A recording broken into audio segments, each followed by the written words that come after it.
নিষ্পাপ বাচ্চার কথাগুলো একটু শুনে যাবেন সবাই মনোযোগ দিয়ে। চলেন কি বলে একটু শুনি। আসসালামু আলাইকুম ওয়া বারাকাতুহু। আমি একটা কথা বলতে চাই, আমি একটা ভাষণ দিতে চাই।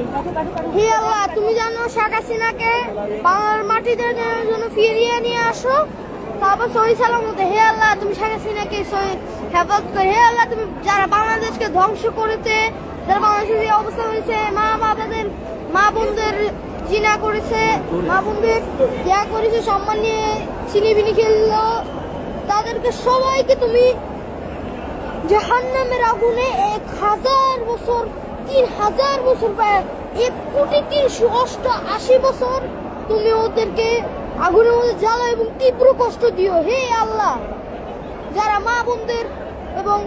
মা বোনদের সম্মান নিয়ে ছিনিমিনি খেলেছেন, যারা যেমন এবং যারা নিরীহ মানুষকে জবাই করেছে, যারা নিরীহ মানুষকে করেছে, অপহরণ করেছে, হে আল্লাহ, যারা চাঁদাবাজি করে তাদের সবাইকে, হে আল্লাহ, তুমি সবাইকে ধ্বংস করো।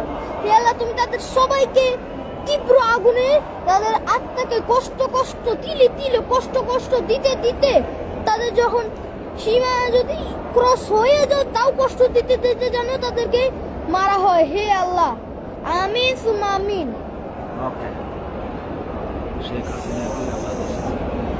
আর আমি আরেকটা বলি, শেখ হাসিনাকে যেন আল্লাহ বাংলা মাটিতে আবার ফিরিয়ে আনে।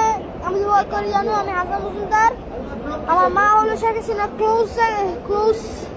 আমিন আমিন আমিন আমিন আমিন আমিন আমিন।